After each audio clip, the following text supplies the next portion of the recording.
January 1st, the year 2000, at the dead of midnight, a town known as Olaf would suffer a world-altering event dubbed the White Flash. Following this event, time seemed to be distorted, the terrain became a wasteland, a drug named Joy found its way to all the residents of Olaf, and most damning, the women are nowhere to be found. We play as a middle-aged man named Bradley Armstrong, an ex-martial arts teacher with a history of abuse and neglect that he'd faced all throughout his childhood, and lots of drugs to numb that pain. Let us experience the perverted lands of Olaf, both the best and worst in people, and finally let us experience firsthand the rocky road of becoming clean, and how unrewarding it could feel sometimes, and how generational trauma could affect you well into your adult life. This is Brad's personal journey of redemption. Did he do the right thing?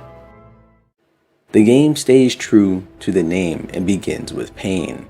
The screen is fully black as a scuffle can be heard behind the blackened screen. The bullies are beating on someone really bad because they stole their ball. Of course, Brad butts in and telling the bullies to stop, and ends up taking the blame and gets his rocked even worse than before.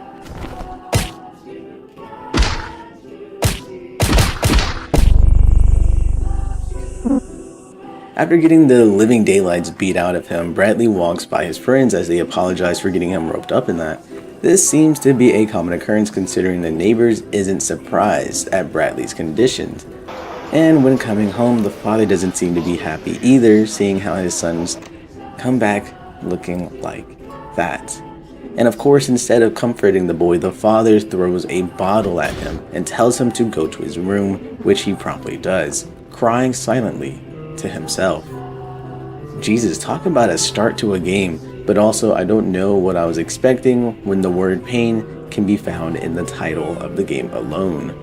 Some time has passed and Bradley's all grown up. The terrain is noticeably a lot more orange rather than green, giving it an almost desert wasteland vibes, if you can imagine it, kind of like the Book of Eli type situation. Whilst Brad was pondering while looking at a mysterious item, he hears a baby cooing and crying, and he goes to check it out. And of course, it turns out to indeed be a baby all alone in the middle of nowhere.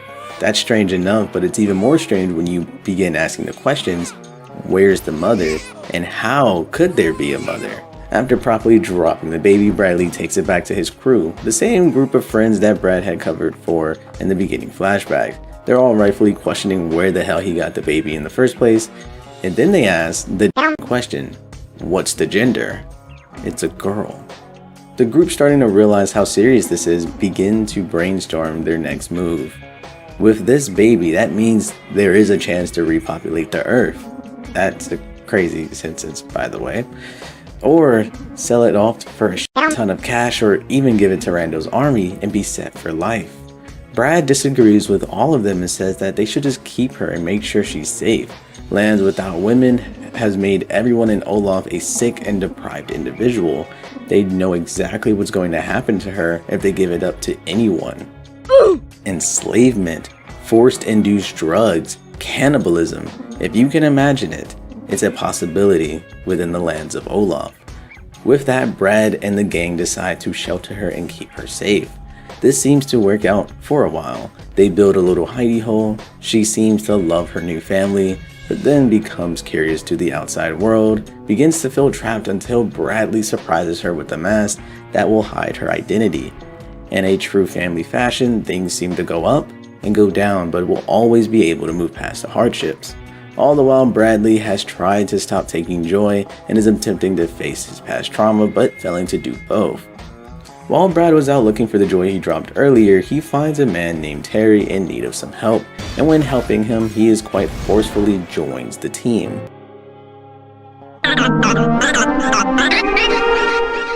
As Brad makes his way back to camp, he would come to find all of his friends have been slaughtered, and Buddy, well that's his daughter's name by the way, is gone. I love the music in this game though, low key. Uh-oh. No! No! Secrets, Brad. Secrets out, Brad.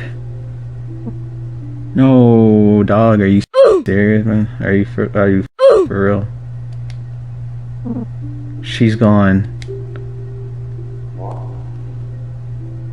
Now on a quest for revenge and to rescue his daughter, Bradley goes into the perilous lands of Olaf in search for her. During my playthrough, I had thought sleeping at a camp saved the game, and of course fell off the map, only to realize I didn't save, and had to relive all the pain again.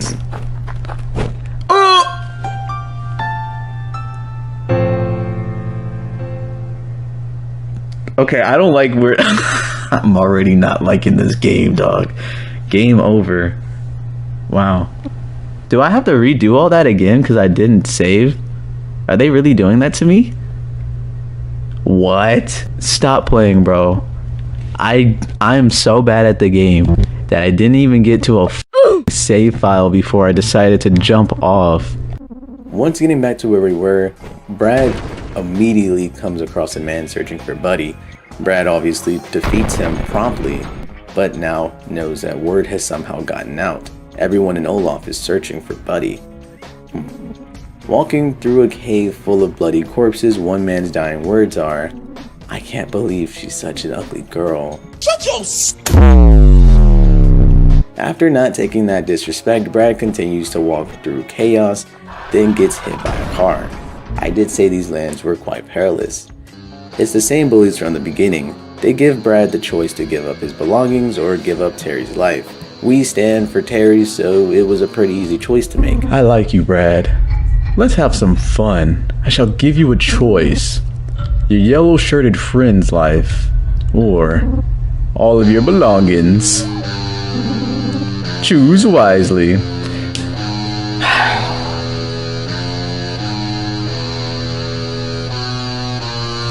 I don't even have anything that's you know, like, I'm mad that I didn't eat the jerky before this, but I'll just take my belongings, bro. It's okay. How boring. Yeah, take it, dog. Alright, boys, strip them quickly. I hear tell that a female is on the loose. My loins ache for some excitement. Off we go. Bro, you can use your hand, bro. Brad would come to a gathering of people, some assholes, some scammers, some friends. At a nearby bar, a man named Olin offers to help us on our journey as payment for buying him a drink, and would also come to find a man named Nern who would not, for the life of God, shut the up. Once upon a summer night. Dude, please, let me leave. I don't care. Oh my god. Dude, he's talking about a fucking summer night and he had barbecue. Leave your fucking wife alone, dude. Jesus. Why did she ever marry you?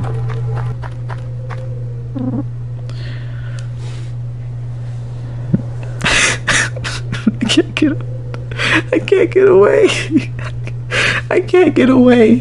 Whimsical creature. I can't get away.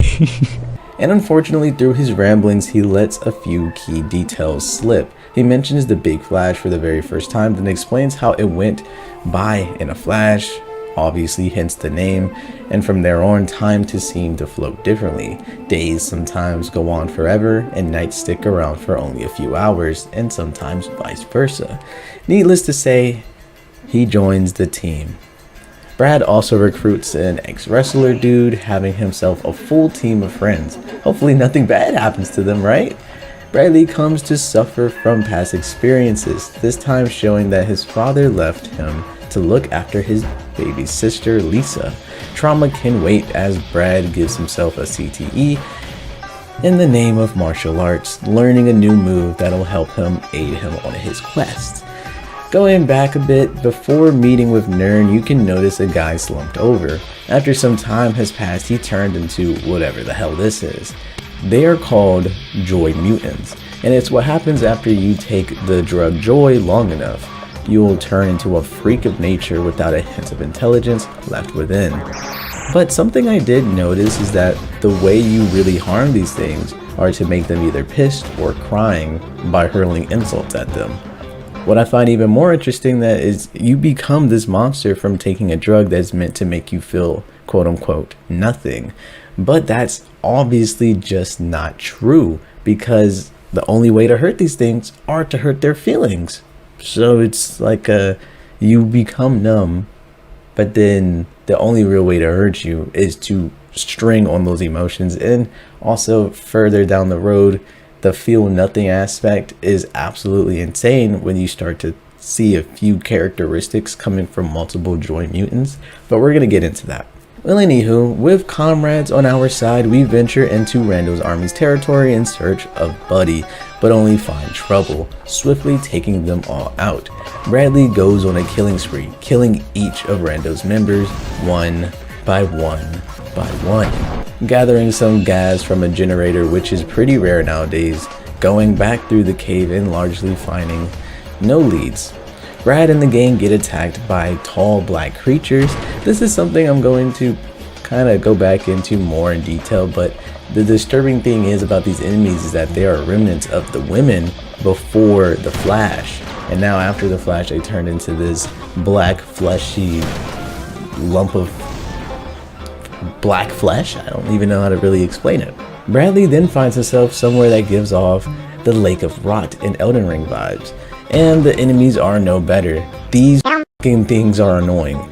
These snakes give you absolutely nothing and take absolutely everything away from you. They're starting to sound like a toxic ex. Trying to get some much needed rest, Nern strikes again. He just won't shut the fuck up. It reminds me of my childhood friends. Stop, dude.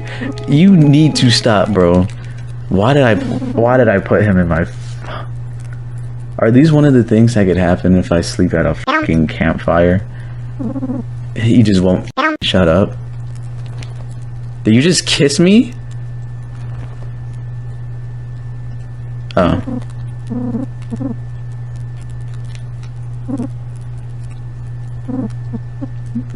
Sleep is important, yes. Go to sleep, big bro. You're gonna have terrible posture. Why in the fort? Bro, I really need you to just shut the fuck up.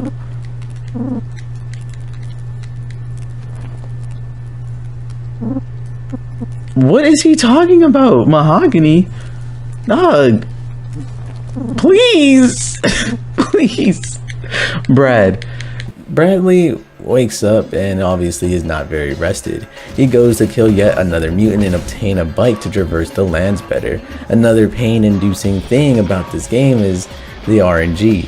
When resting, anything can happen, from stolen goods to a stolen party member to this.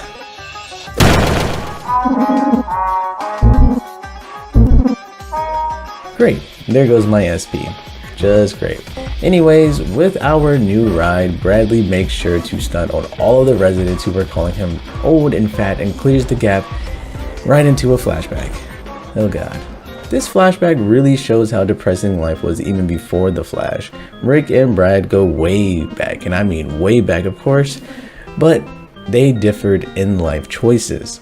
Bradley became a loner drug addict who made a living on teaching kids how to fight, while Rick became a salaryman, found himself a wife and kids.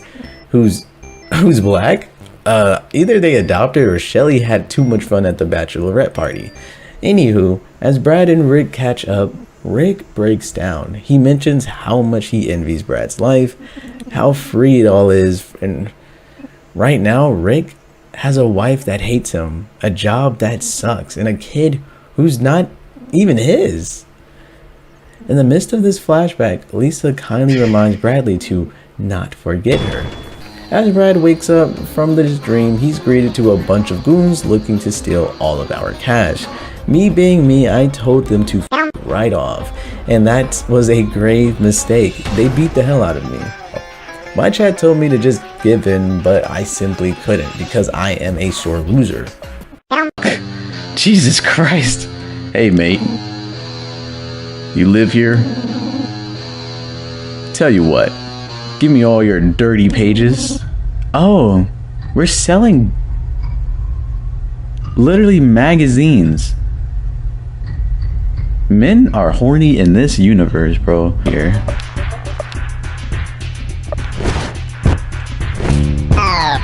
That's okay. Okay, wait, we got 3 off.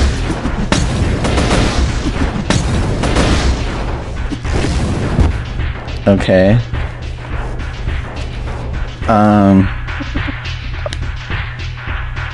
You only got one firebomb left, so that's cool. Cheer me up, bruh. Or cheer Olin up. Olin actually is in very big danger. He went after Olin! You bitch! Get the fuck out of here, boy. God damn.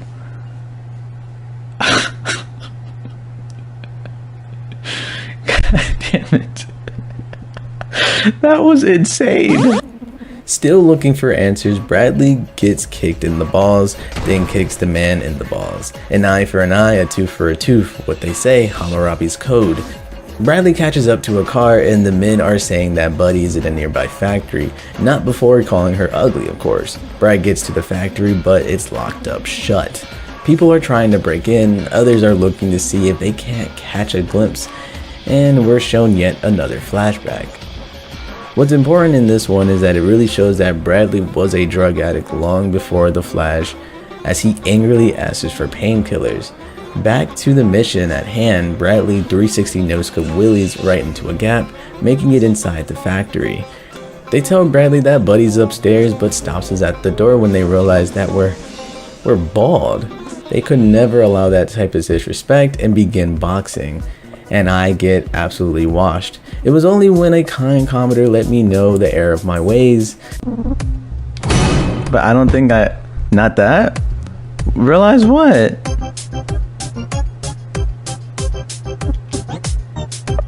I also just got in that one moment of clarity. I just got fucking destroyed.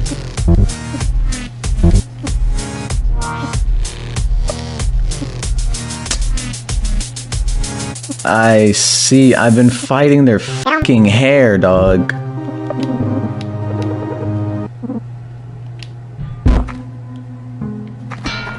Time to kill myself. Finally getting inside the room.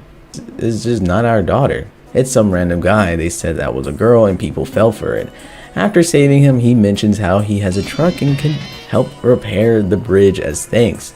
Sounds perfect. We accept the helping hand.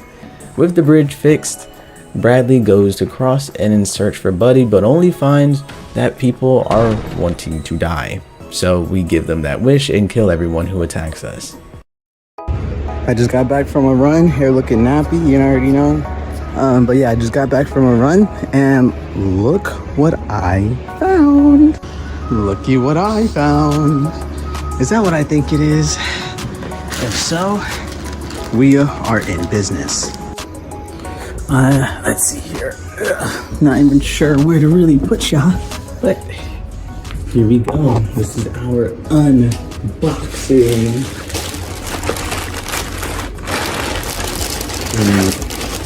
So before I open it, I want to talk about why I purchased these items and what I think these items can really do for me productionally. Right, so the biggest thing here, let's see if I even have it. Okay, I think this is it. Yeah, this is it. So, but this is a 1080p, so it's nothing like extravagant, but here we are. We got the webcam, USB port, so I can put it in my PC, along with a tripod stand that I can also do. So when I get a better PC, then I can actually put my tripod somewhere else.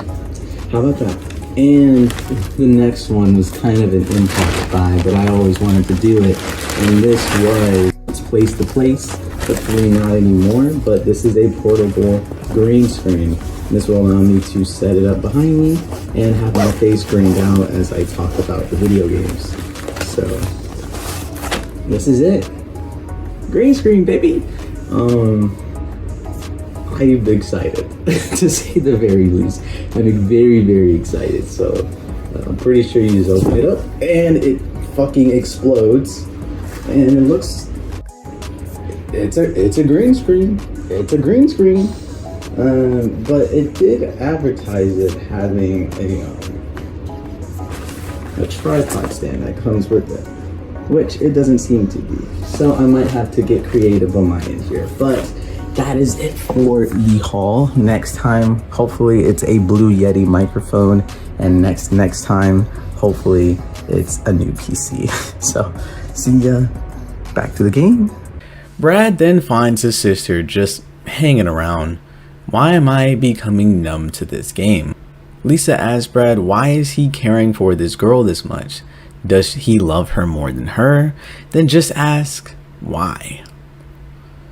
Now obviously I don't really think she would say any of this if she were to be here in this current moment, but this is the inner guilt surrounding her death. And this is how Brad feels she would react. And it's also because Brad seems to think he deserves this torment somehow. Eventually Brad would come to find Rick alive and well. Get back here, dog. Rick. Ah, f you, Rick. I'm not going over there yet. Never mind, I am. Rick. Rick! What the fuck?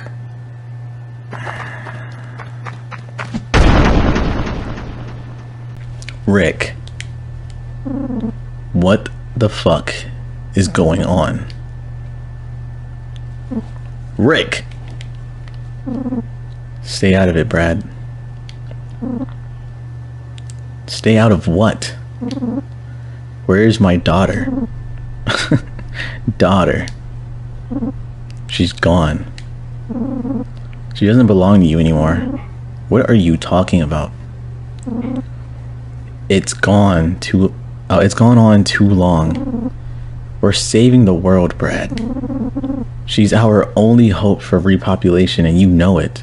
Yeah, can we do it consensually? Because you know she's gonna get raped by 7 different guys. You fucking dumbass. You know what will happen to her. What do you suggest we do? Just die off? No, as I said, where is she? I'm gonna beat the shit out of you, Rick. We were her family. She trusted us. You can't just take my girl. Jesus, Brad. Listen to you. You don't think we have bigger issues going on here? There are way more important things going on than your little family. We're sick of it. Just because you have some pent-up guilt doesn't mean you can screw us all. You can't be selfish anymore. You don't know me. Yeah. You're right, Brad. I don't know you. The only thing we know is that you're a washed-up druggie. You're not fit to raise a goddamn kid. Let alone the most important one in the fucking world. You're no father. You're just an addict. I'm clean! I haven't taken not one joy! Bro, I stopped doing joy. I did! I'm clean. I did! Don't give me that shit. Tell me where she is right now, Rick. I don't want to hurt you. Oh, I want to hurt you, Rick. Do your worst. Oh, you shouldn't have given me the get-go, bruh. Fine. Yep. Yeah, look mad, bitch. Yeah. Look at me again, bitch. Yeah. What's going on? Pussy ass bitch, yeah. Is that it? I thought you were a karate tough guy. Oh yeah. You're getting fucked. Yep. Is that it? Or where is she? Screw you. Alright, I will. Yep. Mink. I'm not feeling bad in this situation at all. Nope. Yeah. Don't make this harder than it needs to be, Rick. Shut up. Oh yeah, I'm seeing red, bitch. The fuck did I say, bro? Where is she, nigga? Yeah. Where is she? I told you. Where is she? Okay, yeah. Brad, stop. Brad! I'm not doing anything. Brad, stop. She's with Sticky. Hid it in the cave waiting for rando. Oh my god. You're killing me. I don't fucking care. Please, no. Yeah.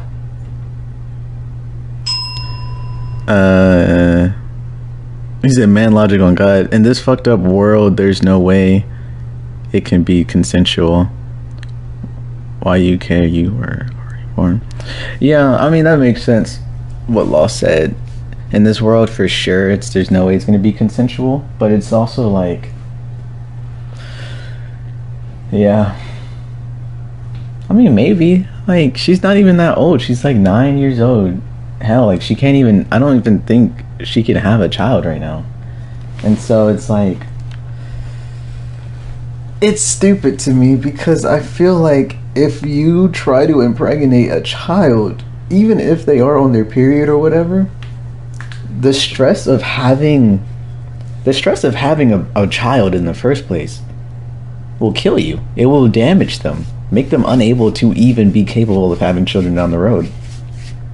So this whole situation where he's trying to talk about how he's saving the world by repopulating it, by sending it off to some goons who are just gonna out of her. It's like she's either gonna die from childbirth and then we're back to ground zero, or she's just not gonna be able to. She's gonna be infertile. She's not even, like, she's a child. So it's just like, what are you talking about, big bro? I mean, I'm pretty sure they're like, this world is full of sick individuals, but it's just like a 9-year-old child. She's gonna die before she can even have the fucking child. And then also, it's post-apocalyptic. I imagine there's not a lot of doctors around. I imagine anesthesia is not a thing. I imagine like all the procedures you would normally go through probably aren't a thing. So she's gonna like what if she needs a C-section? It's gonna cut her open. She's gonna fucking die. There's literally no way any of those dudes want children. All they want is to, they literally just want to get a fuck off. That's what I'm saying. After taking care of business, they refuse to give my man Brad a break, and we are ambushed in a cave. This man gives us yet another choice: a party member's life or our left arm. Now, personally, I chose one of the members to die. I need both of my arms to get my daughter back. Like, in my gameplay, we had this wild man for whatever reason, because I think Olin had gotten stolen for a little bit. So I had said, you know what, let's have this wild man here. And without even realizing, he chose him. And I said, I don't even give a fuck about this guy. Anyway, I digress. I'm using someone else's gameplay who actually knows how to play the game, so they were a lot more heroic and they chose to give up his left arm. You know what they say? They always say, when one door closes, another one opens. Even though we lost our arm, we get a badass motorcycle.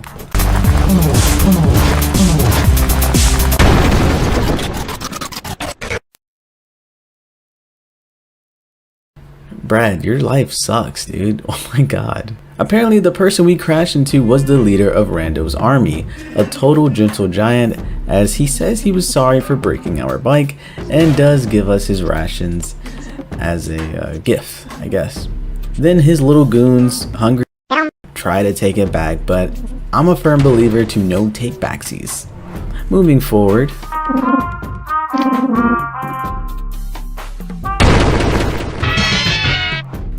Brad wakes up and is forced to play a game of Russian roulette. Problem is, we're not allowed to leave until we win 3 rounds, and even worse, we have to put our friends' lives on the line.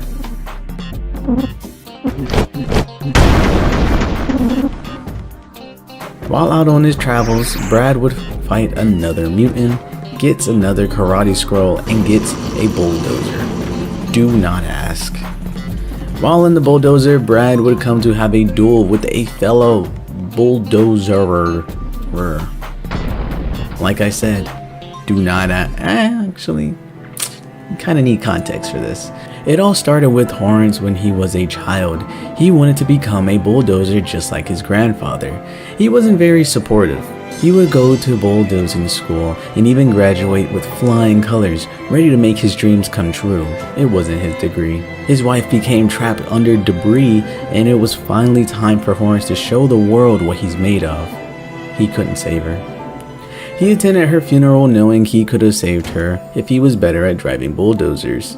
You suck, grandson. In an epic shadow of bulldozing skill, Horace fucking blows up. Well, alrighty then. Brad continues forth on his journey, finding TNT, which will help him clear out different entrances to different areas. And in one such entrance, it leads to a desert-like area, which held a couple of new allies and more enemies to kill. And the other area takes us to the past once again. Within this flashback, it shows one of Brad's dojo lessons. He had snuck off to take some painkillers, and the kids began to worry as he has been upset as of late, and his eyes have begun to go weary. As he ends class for the day, he sees a kid watching from afar. In a moment of kindness, Bradley allows the boy to attend the classes free of charge, just showing even though Brad is capable of killing and is largely a broken man, he was still human once. Back to the real world, we're attacked by blue snakes this time. Hell yeah. I make sure to kill every last one of them until we get to a brothel. A homophobic dude is spouting slurs and derogatory terms until he gets mangled like Foxy. Inside, we ask around about Buddy and no one really knows, but the head honcho comes up with a great idea. Work for them, and that way we can actually ask questions to the clients that we'll provide. Tickling and massaging our way through, we don't find anything of use, but we do gain an ally. We also did get a private dance, so I say a win is a win. Sadman, care for a dance? It's on the house. I would love that. Wonderful.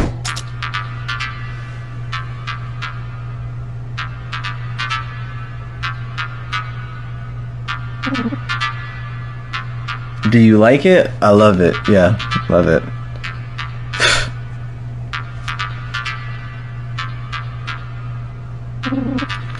Do you think I'm sexy? Of course. Yeah, you're sexy. Yeah. Oh shit, he get it. Oh. Bradley comes to an area that looks eerily similar to the hometown we're shown at the very beginning. Looking from house to house, things seemed to be noticeably worse here, if that's even possible. Enemies here seem to be humans without their skin, and the mutants here also seem to be even more messed up. Not to mention, under every single house there, it seems to be some kind of lavatory, and within a few of them, some notes give us insight on the bigger story at hand. Within these notes, it seems to have been written by a scientist working on some kind of project, and they reported to someone by name Dr. Yando, who they describe as a madman. Another note goes even further, explicitly saying that he's behind the creation of joy. But the twist seems to be that they classified it as a failure, but was really them being drugged without knowing. But I believe that this scientist doctor dude who was working under Dr. Yado basically says that it was, I don't know, he wants to go home to his wife, right? And then we see that during the entire spit battle, I guess, if that's like a word I can use, in the entire note towards the end, it becomes more violent, more visceral. Instead of touching his wife, he wants to now smash her skull in over and over and over and over again. And it makes you understand something about joy. Joy makes you violent towards your significant other. If you've noticed, a lot of the joy mutants seem to be fixated on one type of action, and I believe it's their innermost turmoil or innermost desire that is the only thing prevalent. You'll come to see later down the road. I don't want to say anything because it'll be a spoiler alert or spoiler, but for the things that we have seen, we've seen like this one joy mutant just kind of sitting around by the trash, right? We've seen another joy mutant who's not like, there's like an old dude just sitting in front of it, right? And it's not attacking him. And you'll come to see that it's just basically their innermost desires are the only things prevalent within these monstrous beings. And I'm trying to basically say that maybe, just maybe, the Flash itself wasn't the reason why all of these women have gone and just disappeared, because obviously it's possible because Buddy's around. But it almost seems as if the residents of Olaf took the joy and maybe killed their significant others. Just maybe. Moving forward to yet another area, people are seen praising the sun, and this is not Elden Ring. It seems that these people are praising an off-brand McDonald's called Wally's, I believe. In order to get up there and talk to the one responsible for all of this, Brad has to fight 2 guards, a bunch of deer, and Lil Nuggy? Huh? Anywho, getting all the way to the top, it's about as expected. Not very clean, and what seems to be human meat just thrown across the room. Wally's the person behind the service seems to have some sort of split disorder, as one half takes orders and the other fears for their life. Brad enters a cave, and I think the lack of joy got my man tripping, because why is my dad's face on some random ass spiders? But whatever the case, Brad kills it and comes across Buddy's mask. Beyond that point, Brad finally finds Buddy in a nearby cave. Brad tells her it's not safe out here and that they must leave, but she declines. Sticky has told her what she is and why she's so damn important. Brad, knowing the dangers but isn't trying to force her just yet, tells her she's simply not ready for the brutality of this world. But then she claims she knows all about it because Sticky helped her. Brad takes it the wrong way and demands to know what else he did to her, and she says all they did was talk. So I guess that Sticky gave her the birds and the bees talk. Brad, becoming his father a bit, gives her no choice, telling her no more talking because they're leaving. So if it isn't already abundantly clear, this game is truthfully about the cycle of abuse. It's about the never-ending cycle of pain and trauma, and one's self to always be selfish, oneself to always be self-loathing. It's always there, and no matter what you try to do, it comes out in ways that the cycle of abuse just continues. The reason why I'm bringing this up is because we're seeing how Brad is becoming his father. But when I say becoming his father, it isn't along the same lines of he's just being abusive to be abusive. Now it's more so he's obtaining these abusive ways and becoming overbearingly protective to the point where it can come off as abusive, emotionally and mentally abusive. The reason why I say all these things to say is because of that whole little scene that they had between Buddy and Brad. Brad comes in and he starts saying just similar things to his father Marty. When he would come in and he would try, or I guess he would expect a fatherly loving household, he would then instead get a bottle thrown at his head. And I believe then he says, no more talk, I'm not buying you a new shirt, go upstairs. No discussions, right? Brad comes in and he does the same exact thing. He tells her, but you can tell that Brad versus Marty is totally different, but that's not the point of a cycle of abuse. You can be as good of a person as you are, but depending upon how you grow up in an abusive environment, your brain might not just be wired the same as someone who's grown up in a loving household. And obviously there are variables in which a person could come up in a beautiful environment and yet still come off as an abusive asshole. But I'm just saying, for this independent situation, Brad starts this talk just like his father Marty. He starts to say, no talk, you're coming with me whether you care or not. She starts crying, she's sad, right? But to us, in our point of view, in our perspective, we've been playing as Brad. Brad knows what they're gonna do to her out there. Brad knows of the dangers they're gonna do out there because he's a part of that danger. And so he's desperately trying to save this girl, but in a way, he's not even letting her voice her opinion. He's not even looking at her as a human, just as something to protect. Something that is going to greatly impact Buddy as a character later down the road, but it's the cycle of abuse. I see there's a discussion circling around Reddit and all the other places that I looked at where they discuss Marty's abusive habits and Brad's abusive habits. And I want to just say that it is a different time, brother. I don't know why people look at Brad as such an evil person when, I mean, he is always going to be a broken man. He has done very evil things, but it's kind of like going back into the Stone Ages when fucking crucibles were held and they were just like stabbing, murdering people, and they would go home to their loving wives and or a brothel and just fuck the shit out of girls or something. And we're like, you're an evil person. Not really. Maybe if they were born in this time period and then maybe had a loving household, maybe they'll grow up a little differently. I truly believe that humans will grow up from their environment. They are a product of their environment. I mean, and like I keep saying, obviously there are times and stories where you will grow up in a terrible environment and yet you can be such a loving and compassionate person.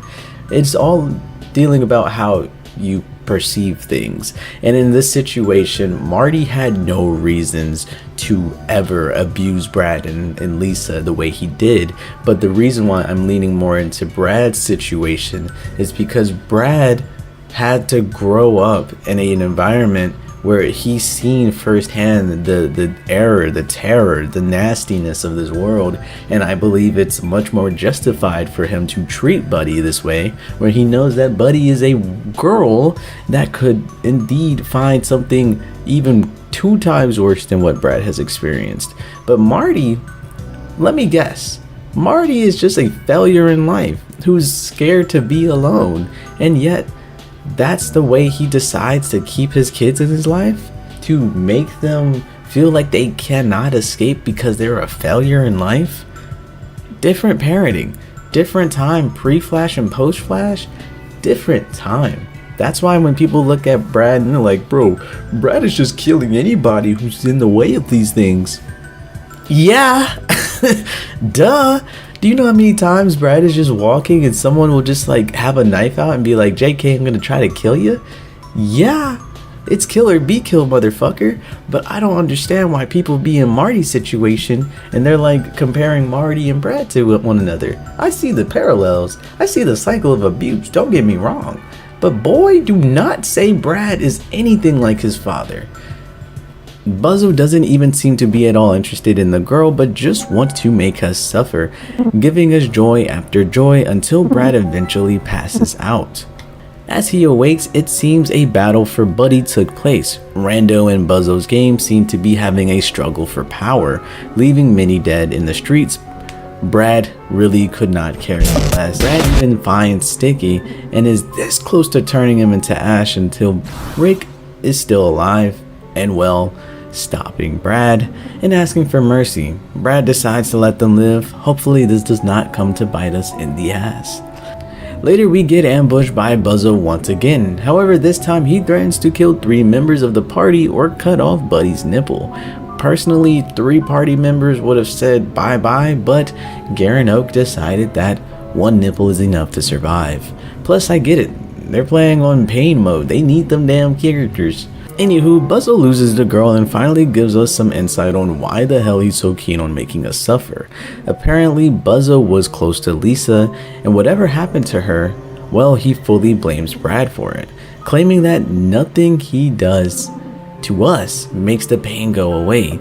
He then demands our other arm, or all of our possessions.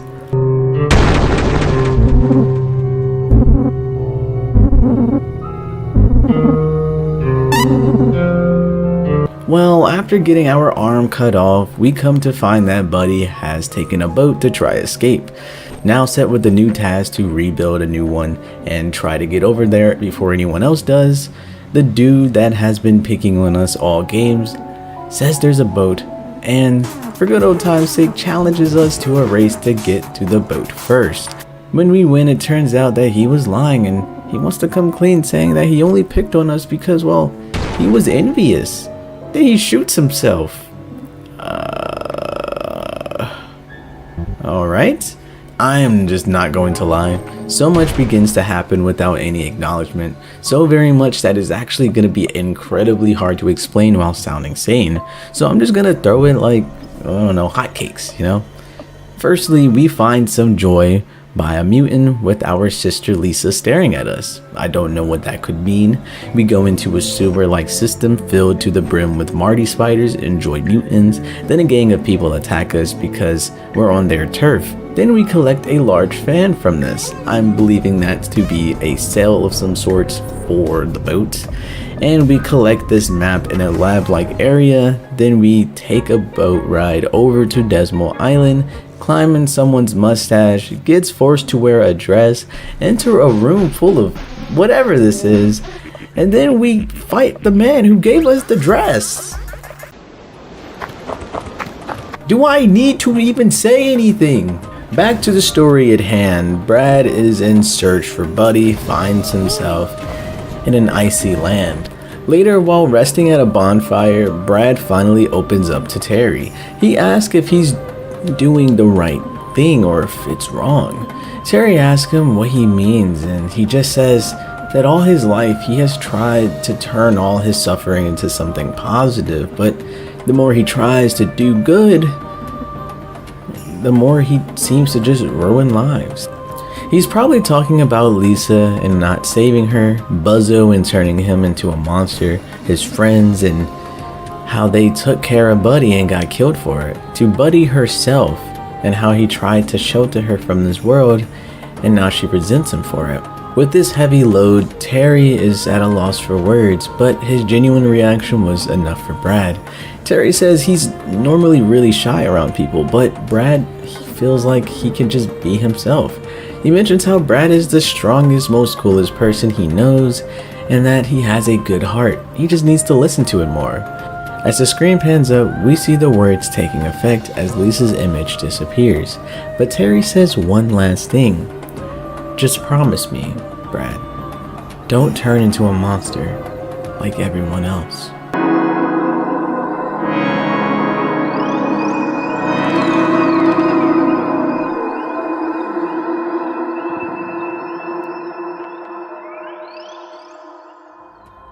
The next morning, Brad continues his pursuit for Buddy, only to find Sticky standing in his way. We gave him mercy one time, we won't show that same compassion a second time.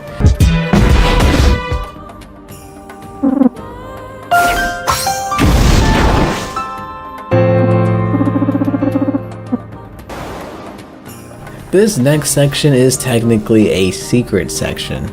I more than likely would have never have found this, but thanks to Garen Oakes, who 99%ed this game, we are able to see something that spells out the narrative of the game for us.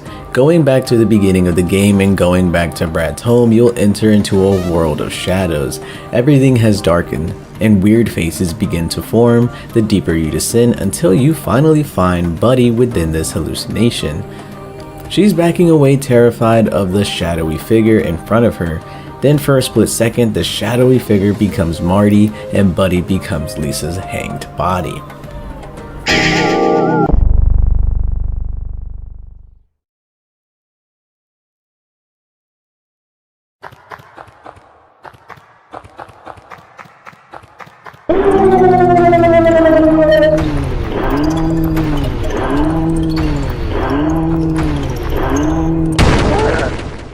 I'm sure the shadowy figure represents the darkness within Brad and how he's becoming his father's in regards of how he's treated Buddy. Seeing the reality of what he is becoming by seeing himself as Marty and Buddy as Lisa and how she may befall a similar fate. Things get weirder as Brad then has to fight the Save Crow, which becomes Buzzo's face. The fight itself is very odd as well. At a certain point, Buzzo will simply strike fear in the heart, making Brad unable to do anything else but guard until Buzzo decides that he's bored of it.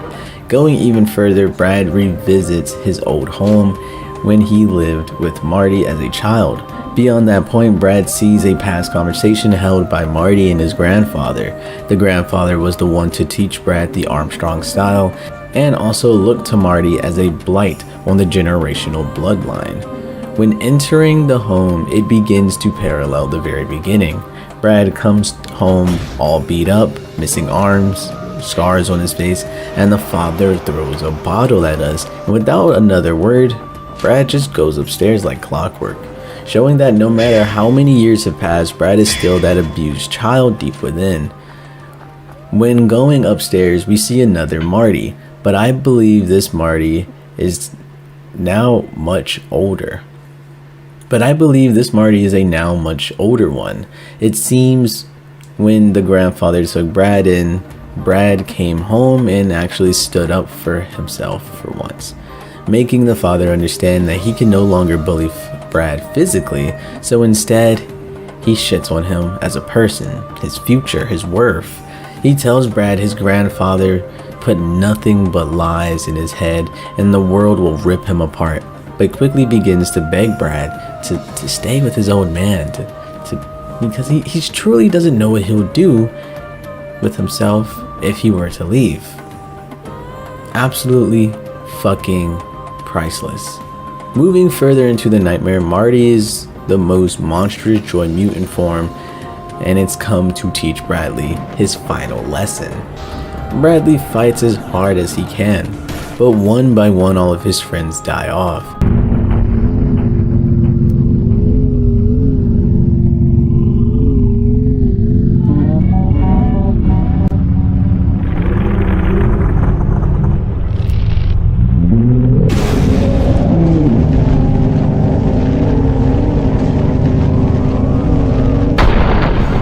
His friends becoming spiders for him to fight and kill, just pouring salt into the wounds.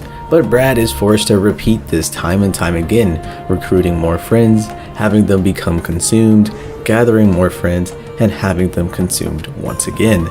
It's a deadly cycle and begins to even feel extremely selfish, knowing your friends are going to die if you click on them, but not caring and really using them as meat shields.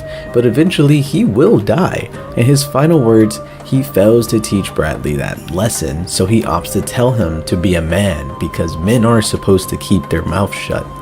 Men are supposed to be ruthless. He tells Brad, when someone gives you their heart, you're meant to bear your own and consume everything, puke it all up, and eat it again like a dog. But if you stop, it's all over. It's dead. It's gone. Marty begins to cry out for his mother, also showing that whatever made Marty this way, just like Bradley, he's still a sad, terrified child at heart. In his defeat, Marty removes his head from his body, and a piece of string tendon acts as a noose that hangs Lisa's body. But the rope disappears, finally freeing Lisa from her father's image or grasp. Then a child version of Brad descends into darkness, revisiting his last conversation he would have with Lisa.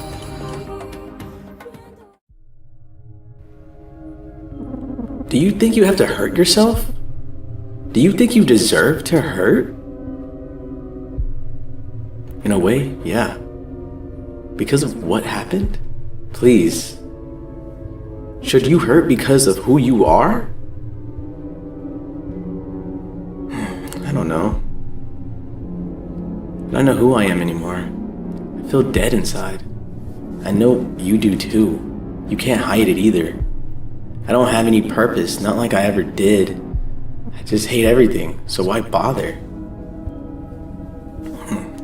What about Grandpa? Karate seems fun.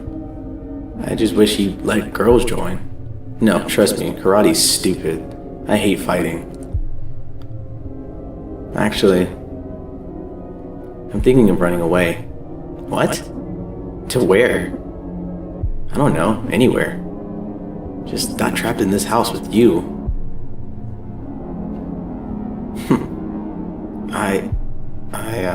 I didn't mean it like that. I'm sorry. It's okay, I know what you meant. It's tough, I know. I'm worried about you. I'll be fine. The way you've been acting lately, you're really different now.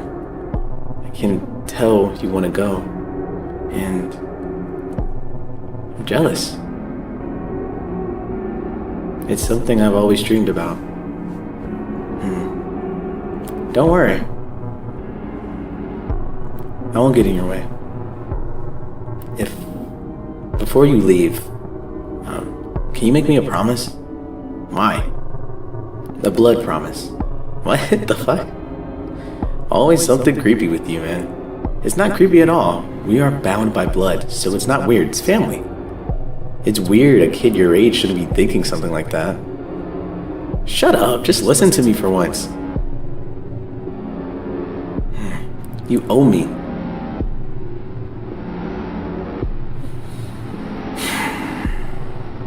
Take this. And promise to keep it safe forever. You're joking. No. Also, be very careful. It's fragile. It's already dead. I didn't say keep it alive. I said keep it safe. This is really dumb. You said you didn't have a purpose. Now you do. So this is a joke. If it was a joke, you would be laughing. Protecting this is my purpose? This is dumb. This makes me feel worse. I don't care how it makes you feel about it. That's what I want. No matter how bad it gets, take good care of it. Now promise me. Whatever. Good enough. I know you won't let me down.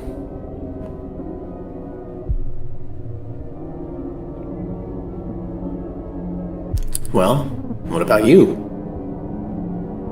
Anything you want me to promise? What? Why? I just feel like you're going to leave, then I might not see you again. You should promise me something. I don't know, we had to exchange promises. I don't get your little games. I just need to know if you're going to be okay.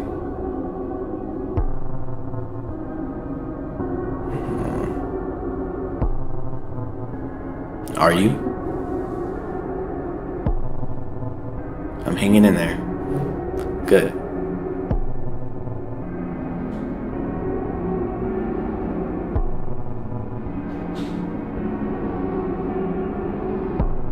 Hey. Yeah? We never talked about what happened that day. Lisa, I can't. It's fine. It's not what I'm bringing it up, but do you remember why you got punished? I try not to think about it. One time, those bullies beat you up, busted your face really bad. You didn't want Dad to find out, so you stole Mom's makeup. You tried to hide your wounds, but it was really bad. And it made your whole face bright pink. It didn't match your skin at all. But I even put lipstick on you. My God, it was funny. You had such a huge grin on your face. I'd never see you smile that big. We even started dancing. Shut up. No!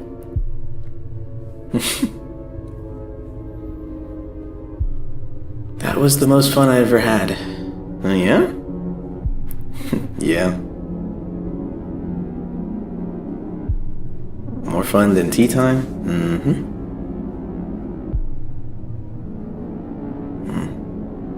You want to know a secret? I didn't care if Dad saw me beat up. I just wanted an excuse to play in Mom stuff.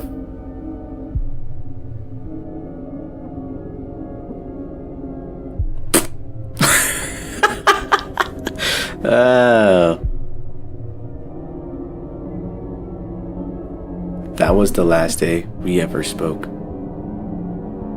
The last chance I had to hold you. Bradley awakes, having dealt with his demons, and now there's one last thing to do, which is to save Buddy, no matter what. He goes to Tardy for help with the boat, and then the Tardy starts talking crazy about our daughter, so we kill him, finally making it to Buddy. And guess who the hell saved her? Fucking Marty. He's now quite old and seems to be blind, but also seems to have changed. Brad tries to remain calm and just save Buddy, but his emotions become too great. How dare this man try to repent for his sins now? How dare this man try to have a heart now? After what he did to Lisa? After what he did to Brad? How dare he? He goes to attack Marty, and while Buddy tries to protect him, she gets hit. But this doesn't stop Brad's rage as he completely destroys his face with his last words. He apologized to Lisa, sealing his fate. Buddy runs off and Brad catches up. She finally lets him have it. She doesn't understand why he keeps butting into her life. She tells him that she doesn't want him around and that Bradley was a terrible father, mentioning that Marty was a better father to her in a few hours than he was all her life, saying how only a monster could do something to such a kind and old man, and runs off again, seeking refuge behind Rando's army. Things get heated as they think Brad is the one to harm her face. His friends try desperately to stop Brad's rampage, and within this scene he begins to really sound like his father, mentioning how everyone is just filling her head with nonsense. Sounds familiar, doesn't it? Brad kills his friends first as they try to stop him, then looks to the army of men, killing every last one of them. They start off believing that they could defeat him with numbers, but quickly lose hope, surrendering. But that doesn't stop Bradley. He leaves a bloody mess filled with flesh and bones as he inches closer to Buddy. Rando tells her to stay back as he goes to deal with Brad. But even the almighty Rando was no match for Brad. Bradley's on death's door reaches Buddy for the last time. He begins spouting the same self-important nonsense, like how he was meant to protect her, and how good or evil these men wanted to use her. It was never a life of her own, no matter what she would say, saying how he doesn't want anyone to hurt her. But words are the sharpest knives. Buddy replies, saying that Brad himself is the one to hurt her the most. This seems to finally get through to Brad as he asks for one last hug. Though hesitant, Buddy gives Brad his last wish. Before dying, he would go to ask Buddy, "Did I do the right thing?" And holy shit, what a way to end off a video game, huh? God damn, but it's not over just yet. Not just yet. We have a post-credit scene to get into. Brad has now become a joy mutant, and as you know, it exacerbates their inner desires, and for Brad, that's his guilt with Lisa. However, in his brain, he confuses Buddy as Lisa and crawls all the way to a sleeping Buddy. Then we are left in the dark as to what happens next. That is until the sequel, Lisa the Joyful.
But before we can get into that, yup session! I love this part. I love talking. I love this part. So I have a little laundry list that I want to get into. Okay, I'll bet I'm so excited. This game is awesome. This game is like top tier, bro. Like out of all of the ones that I've played, I'm gonna just put like the top 5 games that I've played, Cry of Fear, Frambo, Sally Face, OMORI, and now this one. This has been so beautiful. It's been amazing, honestly. Like, I am like distraught at how good this shit is, and I didn't know it was gonna be this good, but it is. But anyway, I have a little laundry list of things that I really want to get into because I think it serves well. So let's do it. So first and foremost, these are things I didn't quite get into and say about the characters and stories within the bigger scope of things. And I'm honestly thinking, like, later down the road, if I truly feel unfinished with this series by the end of it, I would want to do a character dive on different characters of the game, because I just don't think there's enough time in one video to really hit on all these points. So let's get into what we can though. So first and foremost, Brad trained Buzzo alongside Rando. We see this in a flashback. So this is actually something we didn't get to really talk about because I kind of smoothed over it, but it was in the flashback where he snuck off to take his painkillers. If you notice, there's 3 boys and there's one blonde boy with like his face covered. That's fucking Buzzo as a kid, dude. That is Buzzo. And then when, you know, he walks in N's class, he walks by Rando, which his actual name is Dustin. He's an orphan, basically, an orphan child who's very soft-spoken, and that was the man that, or that was the child that he took care of, he took in. So it was just like, from the very beginning, they known each other for quite a long time. Oh, Brad actually adopted Rando, making Buddy and him brother and sister. Yeah, that's another thing. So if you notice, Brad has this thing called the Armstrong style. That comes from Marty Armstrong, and that also comes from his grandfather, Grandpa Armstrong. We don't know his name. But essentially, when Brad got taken in from his grandfather, he traded him in the way of the Armstrong style, came back and started teaching kids these things, and that was one of the kids was Rando. Yes, Dustin. And he was also officially adopted by Brad, which now makes him his name, Dustin Armstrong, I believe. And that's why he knew the same type of move sets and the fireballs and the fire cloak that Brad knew, because he was Brad's teacher, or Brad was his teacher. During the painkiller flashback, Lisa was still very much alive when she killed herself and when Buzzo decided to torment Brad. This part I wrote and then I started thinking on it and I was like, that doesn't make sense. But then it started to make sense as I read it out just now. The reason why I said this is because, if you know, Buzzo hated Brad to the point where he used that notion that he couldn't quite save her as a reason as to why he was going to make his life a living hell. And I do believe that during that flashback when he was training the kids, I think Lisa was still very much alive, which then begs the question, why wasn't Brad home? Like, it seemed like Brad had no choice. The grandfather said, come with me. He said, okay, I'm gonna learn karate. He came back because I guess the grandfather had passed away. Some reason happened, but he was much older. And it seemed like he was in Olaf, but he didn't want to go back to save his sister. I think the biggest thing that I would do if I'm making enough money to live on my own, I'm bringing my sis with me. So I don't understand why Bradley didn't do that. And that's why I had originally thought that Brad was at the grandfather's when she had killed herself. But it seems like she didn't, because Buzzo was still quite very young and was also, not trying to kill him. Speaking of Buzzo, he was actually close to Lisa, and his first act of vengeance was destroying Brad's dojo, which Rando tried to protect, causing his face to be sawed off in the process. The reason why I want to bring this up is because, one, it shows what Buzzo is and what happened to Rando. If you notice, when you're fighting Rando in that final fight scene, it's actually like you break his mask and then his face is all fucked. You're like, what the hell happened to him? Yeah, Buzzo did. Buzzo definitely sawed off his face during the dojo attack. And it also shows that Buzzo is a weak and spineless piece of shit going to the weakest link, because he was the most soft-spoken and he was the only person to pull up any type of fight against his ravaging of the dojo. And in, I guess some weird sick notion, he said, "Let me saw off your face." I don't even think, and you know what's the crazy part? I don't even think this was like during the pre-flashback. I don't even think this was post-flash. I think this was pre-flash. He was up to that shenanigans before that. Jesus Christ.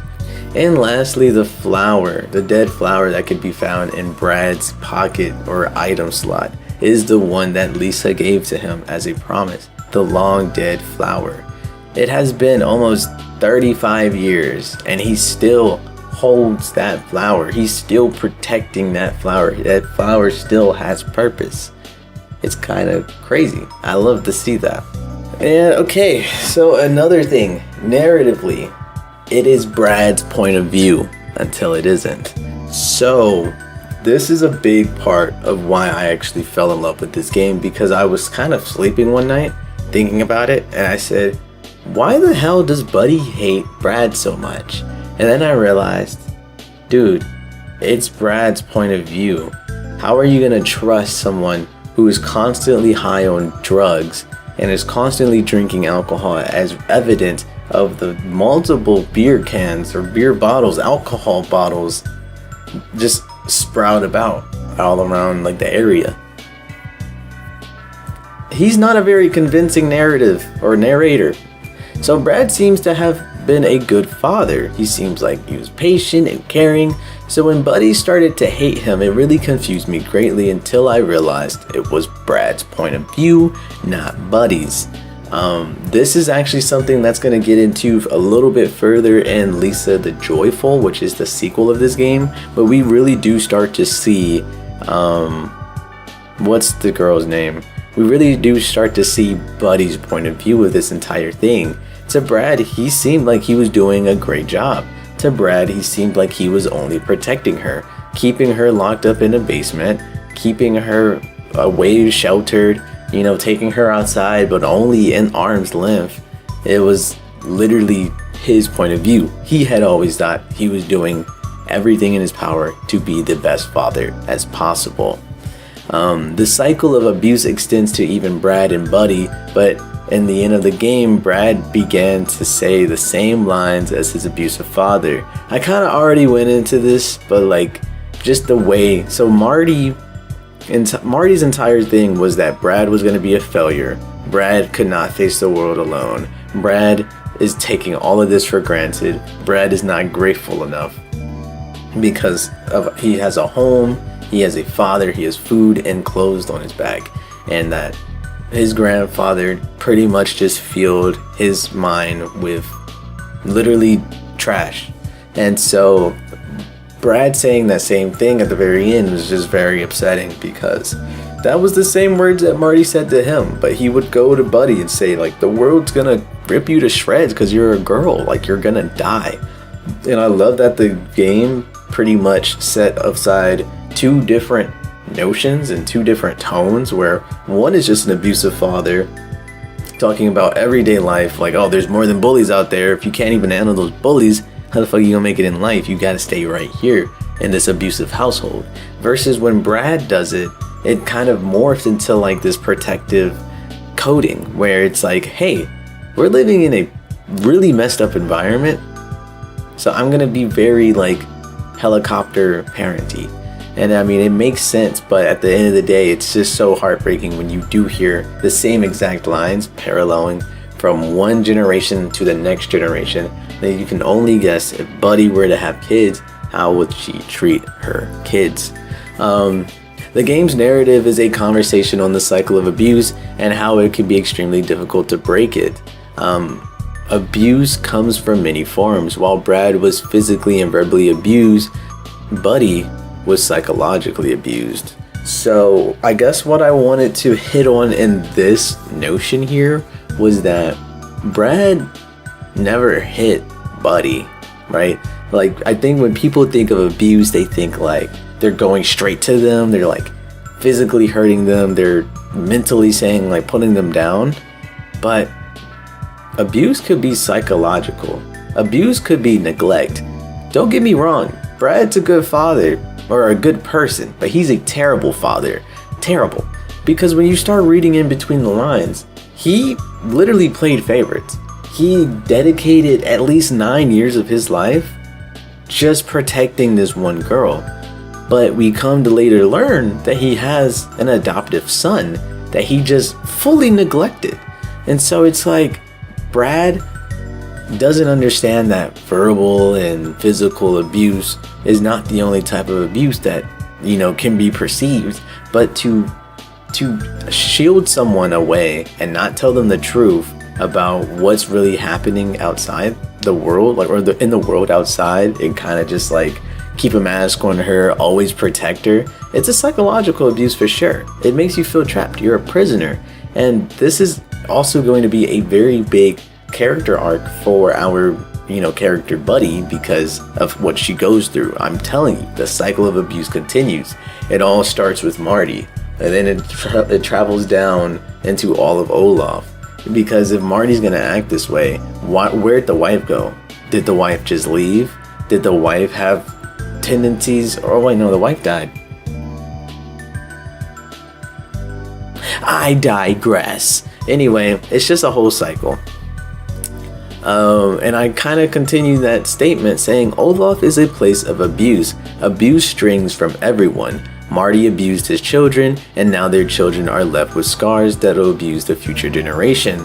Now take hundreds of people with similar backgrounds, and now everyone's abusing each other, creating a I'm in pain, so you should too kind of mentality. And that's why it's a, you know, dog eat dog world type shit out there. You know, it's just like everyone is in shambles. Everyone is in complete disarray. Everyone hates their life, but the only thing that makes them not hate their life is drugs and alcohol. And if it's not drugs and alcohol, it's making other people feel worse than them. So it's just, or very materialistic things. It's just a very bad environment. As I said, physically abusive, mentally abusive, psychologically abusive, psychologically, or not psychologically, spiritually abusive. It could be all of the above, and guess what? It all can string from one's environment. This entire environment is abusive. And finally, Brad is not the antagonist, but he's just another victim. I've seen some wikis disclosing how Brad is a villain of the story, but that simply just is not true. If you played the game and you experienced the game, you would know that Brad is a victim. Rando's a victim because of problems Brad held on to. Marty is even a victim because of some undisclosed trauma that he did. And I mean, let's face it, the grandfather seemed to be very strict. Maybe let's paint a better picture for Marty. Maybe Marty chose to stay with his wife rather than go and learn karate in a strict environment where no women are allowed to step foot in. So maybe he threw his life away and got on bad terms with his grandfather, who despised him and said that she were a blight on the bloodline. He chose his wife and felt betrayed when she had died and chose to turn that onto his kids. He's the antagonist, right? But yet there is still some type of victim in his blood. Something happened where he had to cry out for mom and dad, or not even dad, just call out for mom. And so it just makes it feel like from father to father to father to father, there's just like a fucking spider web of abuse. But even now, we speak on Brad not being able to save his sister and is burned by the fact that his final promise was to be together through thick and thin. However, he left, leaving her to deal with her abusive father in ways all alone.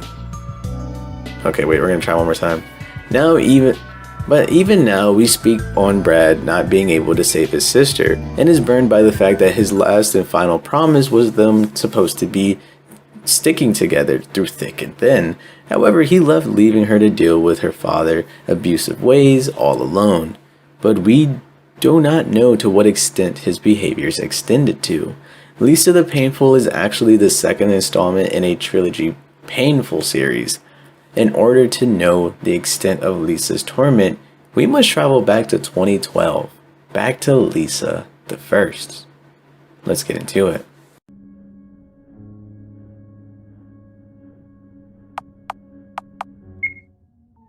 Lisa the First starts off hitting the ground running. Lisa is in her room, and as you inspect the items within, she has nothing positives to say about anything, setting the tone right off the bat. She's miserable. As Lisa would try to leave the room, her father is placed right in the middle of the living room watching his same-o channel. When catching her, he forces her back to her room. But when successfully sneaking around him, Lisa is able to go outside unsupervised. When walking out of the front yard, you're able to see flowers growing about, and I believe this is the same type of flower she ended up giving Brad before he left. Things get wacky super quickly as the lush green grass turns into Marty faces, until finally Lisa would come to a real Marty as he asks if she plans to run away. Then tells her to go back home like the coward she is, but if you say yes you do intend to run home, he just tells Lisa she can't run forever and that she's wasting her time. Some things just never change with Marty. But this also paints a timeline in which this is the time that Brad had already left with the grandfather, leaving Lisa behind, so now the father is asking this in a stricter tone due to his wife leaving, his son leaving, and now his daughter trying to do the same. Moving past him, Lisa would come to a completely blue room where she'll be able to save, has multiple doors to choose to go through, and has a TV where she'll be able to watch VHS tapes. This will be very, very important later down the road. Going through one such door, she travels the lands by moving rocks out of her way and is reminded by her father at every single turn. He's shown peeking his head out of water, stalling in a room while staring at a wall and telling us secrets to look behind a concrete wall, and chasing us around saying that we can't escape. Just overall, very weird behavior. Anywho, we come across a Marty asking for rum, and we go to a nearby bar full of Martys, and getting said rum, he gives us a red key which opens a red door. I cannot make this shit up. Down below within the red caves, it leads Lisa to yet another area, a lot more pink this time around, and when climbing up a ridiculously long ladder, we come to see a figure of some kind saying, "You'll never forget, you slut, bad little bitch. I'll always cut through your mind." I definitely don't like the sound of that at all. Leaving that situation, Lisa goes back to the lobby, which is just her inventory, and travels to yet another area. This time it is completely white. I almost thought that I had downloaded the wrong game, but eventually she would come to find a pond. Of course, another Marty. He seems to really love looking at the pond, but when Lisa goes through these weird gold statues, everything just completely fucks up, including Marty. No idea what this could mean, to be honest, but I doubt even Lisa does. Moving forward to yet another area, we enter a door and come to a land filled with water. And you guessed it, many more Martys. Woo, we love that. They seem to be surrounded another entrance to a cave, this time filled with Marty spiders. However, these are much worse compared to Lisa the Painful, because if you so much as touch these things, you're sent back to the previous checkpoint. Not fun. I feel like the creators were definitely cackling in their seats while making this part, because there is just no way they ran it back and tested it and said, yeah, this is fun. Anywho, Lisa makes it through all the spiders and comes to a room filled with Marty heads and a bottle of pills. The description stating it's some of his old pills. Dealing with even more Marty spiders and coming to yet another area, this one is a bit hellish in appearance. And hellish it is. Everything is a mess, more so than before, and Marty's walking around all deformed, and the water is polluted green. This seems to add a bit more of the layer of both Lisa and Marty. Marty seems to have been a Christian, or at least believed in Christianity to some form and degree, but with all the evil things he's done, makes him the biggest hypocrite. Golden crosses hung all over the place, deformed Martys worshipping it, and the appearance of the environment being that of a hellish one makes me believe this is truly how Lisa felt towards her father and his beliefs. And guess what? More spiders. We love spiders in this channel, don't we, folks? Yes, we absolutely fucking love spiders. I'm going to harm someone. I'm going to purposely leave a chewed gum in the middle of the sidewalk for all to step in. After that riveting gameplay, Lisa comes to a room where Rick, that's the thing's name by the way, is at the end of it. And of course, he just says some weird shit with some sexual connotations connected to it. Also, the room in which he resides in kind of looks like a penis, so that's cool. And guess what? He also looks and shapes like a penis, or at least the head of a penis. No jokes aside, I'm being serious. I believe Lisa was being her father, and this is how the 9 to 10-year-old brain is coping with such a trauma. I'm sure all the things that Rick has been saying to Lisa is probably words she heard come straight from her father, which is just fucking disgusting. This all being in her mind, Lisa tries to fight back, try to erase the horrid memories of her father. She would go to the first Rick and use a razor she found to cut him, but Rick has a tendency to follow her every single move, so she would find him again, and this time force pills down his throat. And then for the last time, she'd use a plastic bag and put it over his head, finally obtaining a VHS tape. When doing so, Lisa would interact with the golden statue and end up in a place filled with red carpets and gold everywhere, and would also encounter another Marty, the same Marty we had seen in Lisa the Painful while playing as Brad. This now means that both of the siblings viewed their father as a gluttonous monster of a beast, a creature that does nothing but consume and consume. Even your memories are not safe with him around, as it is. Going back to the VHS tape, it's called Tricky Rick, and this pretty much just explicitly states what's been happening here. Rick introduces himself, saying he likes exploring caves, that he likes friction, and he's pretty much a very sensitive guy. Do I even need to explain? Fucking disgusting. Literally fucking horrid. I think the reason this is really grossing me out is, sure, yeah, being is obviously a terrible thing, and then to add it even more so, it's your father doing the raping. That's obviously just fucking disgusting. But what really just like gets to me is the fact that these are all memories. This is all in Lisa's head. Everything we are seeing is what Lisa has at least thought, has at least seen in some form of capacity, and her young brain is trying to cope with this outlandish, terrifying like environment that she's been placed in. I just can't shake the idea of a drunken Marty barging into her room at God know what hour, smelling of booze, and saying all these disgusting fucking things to a little girl, let alone his daughter. Saying things like, "You'll only think of me, you're such a bad bitch, a slut." Like, what are we fucking talking about? And imagine trying to explain what he's about to do to his 9-year-old daughter. Trying to kid talk your way into someone makes me sick to my fucking stomach. Moving forward, Lisa comes to a voided room where the words of who I can only think of as Marty keeps telling her that she'll never forget. And why does she try so hard to forget something that's already happened, then tells her to just accept it already. His final words to us are, "There is no understanding. It's just life, and this one is yours. Accept it, because I'm here to stay." And that's one ending.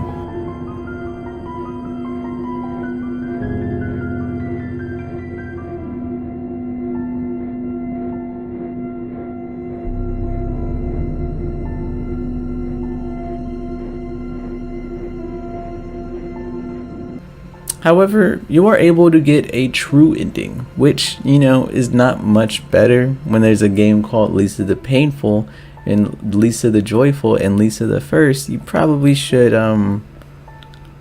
oh, Lisa the First. Oh.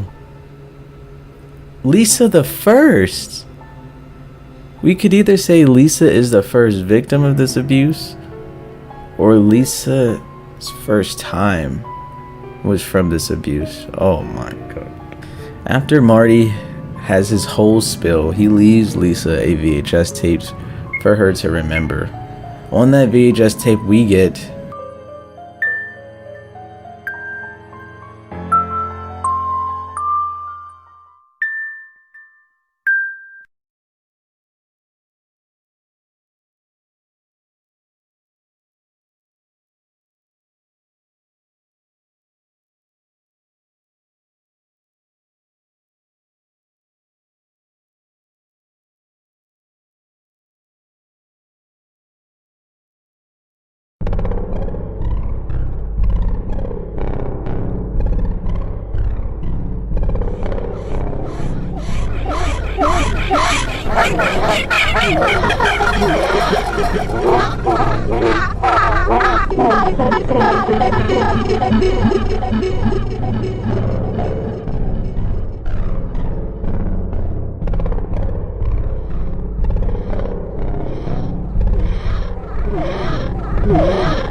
in the end, every single memory that Lisa has had has been altered by her father, making it impossible for her to think of nothing else except what the father has done to her and what he will continue doing to her.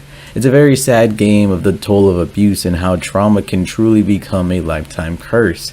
Some are strong enough to live with the abuse, i.e. Brad, and others find it easier to stop the pain altogether, i.e. Lisa. In a video where the theme is the cycle of abuse and the source really doesn't start with just one person but an environment, a behavior, a generation, playing through Lisa the First has made me really difficult to say that not one person in this game is evil.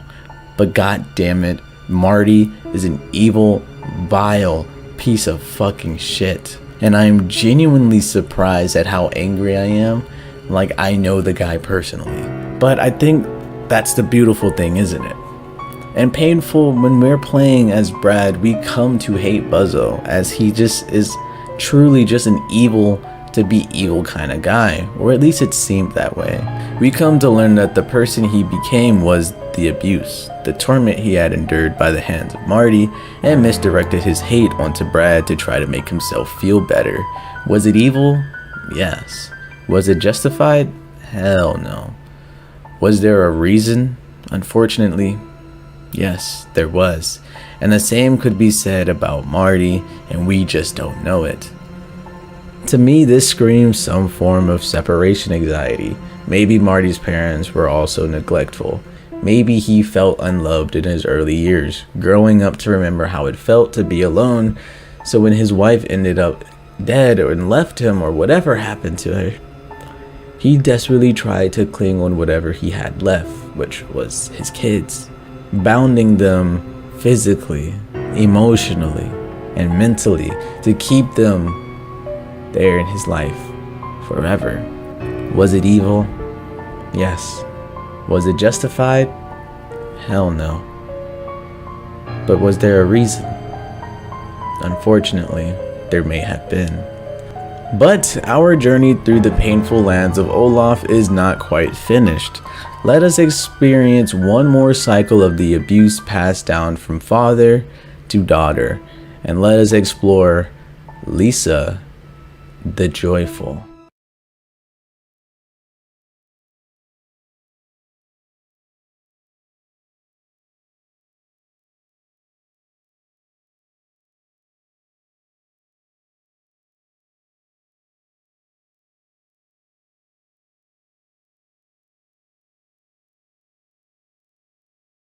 Lisa the Joyful actually begins with a flashback. Brad is shown dragging a bag.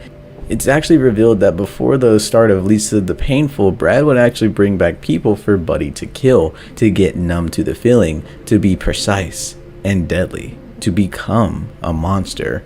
And from the way the flashback ended, it doesn't seem that Brad only did this once. but numerous times. As Buddy sleeps, we switch back to the post-credits scene as Brad comes to Buddy in his mutated state, asking Lisa for help.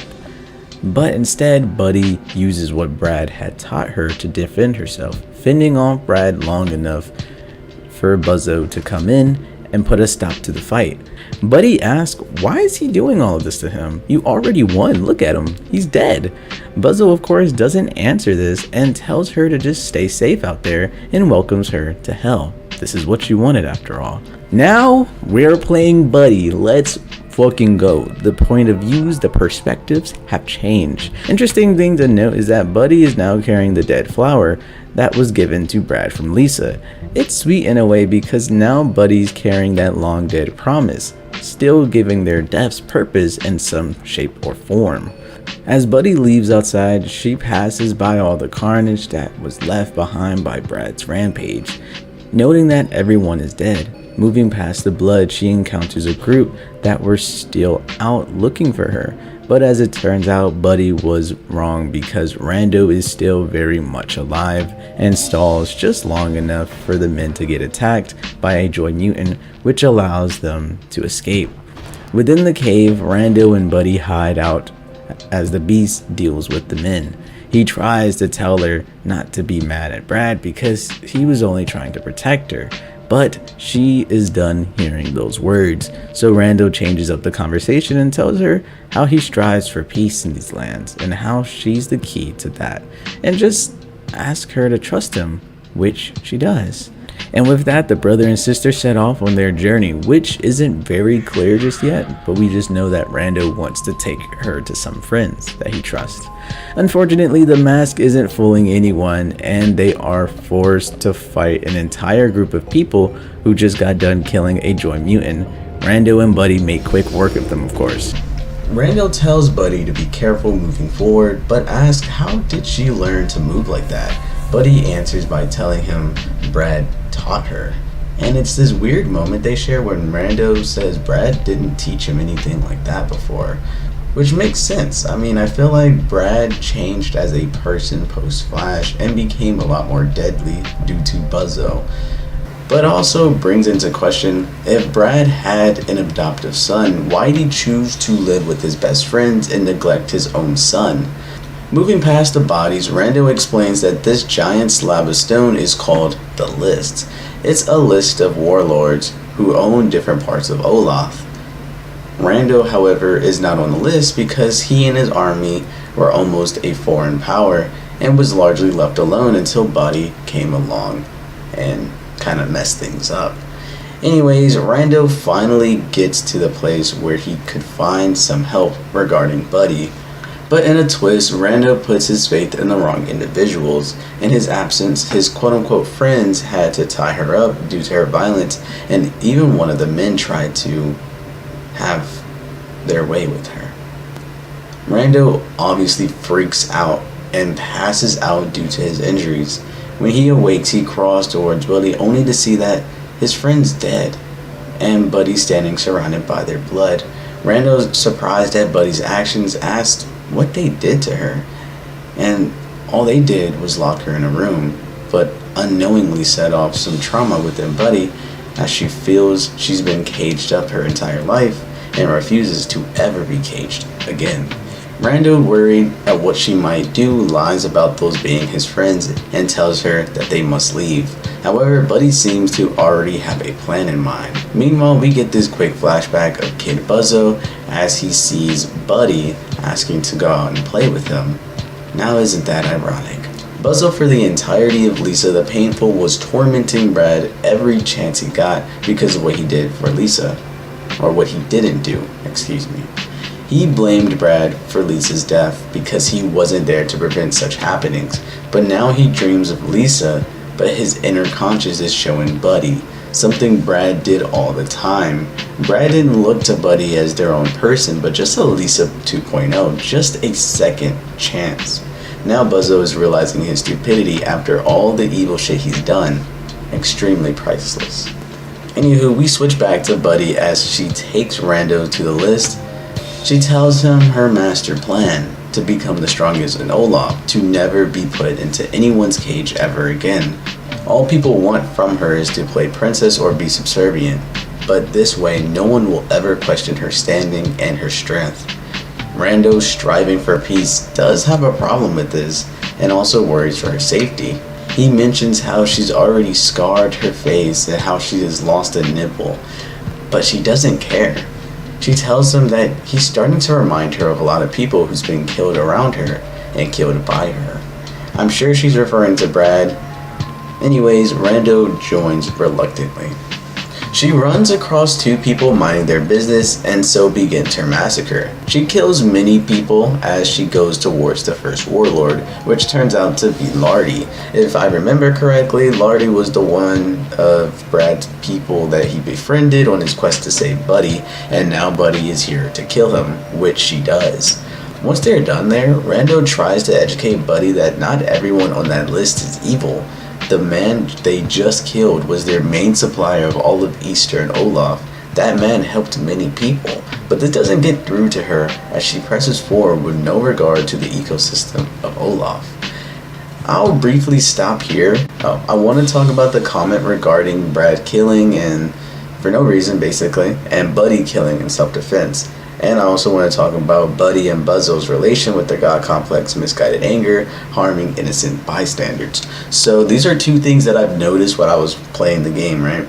Was that Buddy and Buzzo's character arcs are extremely similar. I think the only thing that changes one from the other is that, well, one, Buzzo's a guy, Buddy's a girl, but also that Buddy is actually pretty strong. It's a very weird thing, but at first I thought Buddy wasn't strong as Brad, right? But then you see throughout this game where she goes down this list and fights very formidable foes, and you start trying to think about like the scaling. I'm like, is she that strong enough to like do all these things by herself? I digress, right?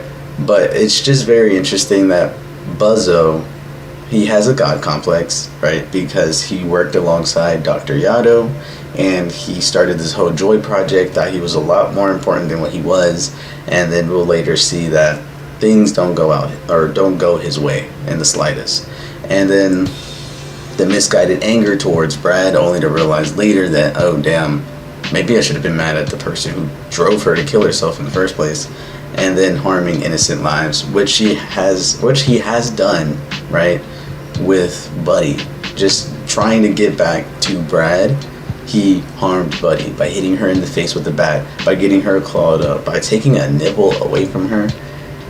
He's a piece of shit. But when you look at Buddy's character arc, it's a lot of the same thing. She learns that she's the only girl in the world, and this creates this God complex where she's like, I'm super important, like you have to follow me one way or another.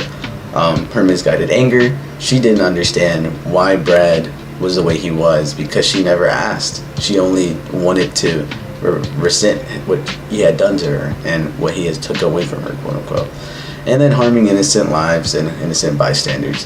Her just lunging at people, just killing people for absolutely no reason. We'll later get into this more, but she would definitely just kill innocent bystanders who have nothing to do. They're not in the way. She, like physically they are, but if she was like, hey, get out of the way, I don't want to kill you, they probably would have done so. So in that regard, I actually do think that Brad is a better man, or at least has more morals, because going back to that comment that I was talking about, they would say something like, oh yeah, Brad just killed endless people. You would just like fucking just kill people. And I was like, no, he didn't. What are you talking about? Like I was literally playing the game, and there would just be times where Brad would fucking walk, and then someone would just come out of a bush and try to stab him, and then he kills him. And people are like, he's killing for no reason. Dude, a bush just tried to stab me. And then if it's not evident enough, with Sticky, he literally, you have the option to let Sticky go away, and Sticky comes right back. He's like, there's mercy there, but they're just not taking it. And then, obviously, I feel like Buddy, as I already said, Buddy doesn't kill in self-defense. Buddy just kills to kill. Because I think in her mind, the term self-defense is skewed. Because in her mind, she's always on defense. So a man could come up to her and be like, hey, how are you doing? And she'll stab him. Because she's like, well, that was a possible threat, which then self-defense. No, he was just saying hi. So I just wanted to briefly stop it there. I kept seeing it on Reddit discussions, and I was going through like 20-30 comments of people are just like, yeah, Brad's a fucking evil piece of shit. And I was like, what are you talking about? Is this a hot take? Going back to the game, Rando mentions how they should rest up for the night. While on the lookout, Rando asks Buddy, isn't there anything else she'd rather be doing? He begins to reminisce about how before the Flash kids would play all day. Girl or not, this is just not normal for anyone. Buddy claps back saying that whatever Olaf he's talking about is long gone. This is her normal now. This is where she grew up. Which, at face value, makes sense. Like, yeah, that's true. If you grew up on the streets, if you had to fend for yourself, it would make sense. But that's just not true in Buddy's sense. Buddy was sheltered as a baby. Yes, Brad taught her how to kill, which has helped her become this deadly warrior, but she's talking as if she didn't have anyone in her life at all. She did, in fact, play all day. We saw that. Just as Randall said, he had a pretty bad childhood, but even he still remembers the good times. I'm sure the same could be said for Buddy. Now she hates Brad, but that wasn't always the case. She had a family up until recently, so I'm beginning to understand why people are looking at this questionably and looking at her character questionably. Because her character arc as this murderous woman who doesn't want to be caged would make a lot of sense if she was out on the streets for a while. But it was like the fact that we saw her playing with Brad and Brad brought his friends back and she continued to play. She had drawings of a family. She had a family. So it's just like, is she just trying to go a complete 180? Like, is she trying to do this? It's weird. Buddy travels to the next person on the list, running into many more Joy mutants than normal. It seems the drug is finally taking effect. Buddy makes it to Vaga Van Damme and kills him and his 2 bodyguards. On to the next one. As they travel to the next target, Rando again tries to compel Buddy not to do this, dropping a bomb on her that his full name is Dustin Armstrong, Dusty for short. Buddy perks up at this news and begins showing her age as she doesn't know what adoption is, but not explaining too much, he basically says that he likes to think of him as his father, even if Brad himself didn't like the name. Buddy chimes in saying that Brad didn't like her calling him Dad either. I think we all know why. That name is too closely tied to all his trauma. The next morning they arrive at Mr. Beautiful's area. Rando makes sure to tell Buddy that Mr. Beautiful is a pacifist. He doesn't wish to fight any longer, and so he's made a community of people with the same mindset. So he asked her if she's going to go through with this, to only kill Mr. Beautiful and leave it at that. No innocent lives. Fortunately, the Joy seems to have tainted these lands first, and Buddy decides to add to that fire by taking out Mr. Beautiful. The sad part is, Rando seemed to be very close to him as he calls him by his actual name, Thomas. When the deed was done, you feel Rando losing his faith in Buddy as he silently retreats. He reaches a breaking point when he sees his close friend Bob killed. This was the asshole in Lisa the Painful, who was a complete coward, so I don't know how he was friends and even respected by Rando, but whatever. Rando expresses sadness for his friend, but remember he lied to Buddy saying that he didn't know these men. So she catches on, but Rando deflects her suspicions, but pleads for her to stop this needless killing. Obviously, this doesn't go over well. And she says some terribly mean things, saying things like he needs her for his peace future, and that if he doesn't go with her, he'll end up like that piece of shit, Brad. I'm quoting her, by the way. Gaining quite a god complex and mixing that with bloodlust will turn you into someone like Buzzo, the same man who sawed off Rando's face in the first place. He stays silent, then agrees. But surely the next morning, he is nowhere to be found. Buddy does not seem to care much as she continues her journey alone.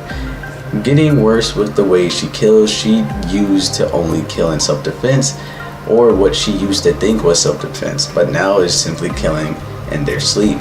Though this area was already in pretty bad shape by the time Buddy had found the next person on her list, Dice Monho, they were already turned into a Joy mutant. Regardless, now only 2 names remain on the list. Cindy Gallows, we're coming after you. Oops, never mind. By the time Buddy gets to Cindy Gallows, it seems that their own men have already killed him. Oh, never mind again. Dude has really said, if I'm dying, then I'm going out swinging. Anyways, Buddy swiftly kills him as well. Only 1 person remains at the top of the list, Big Lincoln. Before them, Buddy comes to find Rando tied up by barbed wire, and Buddy truly seems to care for him as she holds onto him even if the wires dig into her skin. Rando does eventually fall, leaving him to confess everything, saying he staged the kidnapping and wanted to keep her safe. Thing is, and I wrote some things to remind me because I knew I was going to start yapping, Rando didn't want to kidnap her, i.e. tie her up, and confused as to why he phrased it so poorly. So I guess I wrote these because I was like in the midst, I didn't really know how to put into words, but the fact that he said, yeah, I kidnapped her, she's gonna correlate that to you got because of me. And then I just don't know why he phrased it that way. I think he should have been like, hey, I'm sorry, I truly wanted a world of peace, and I thought having more people around you that I can trust would then set you on a good journey. But instead he's like, hey, I tried to kidnap you to keep you safe. Bro, do you not realize that Brad did the same thing and look where he's at? 6 feet under.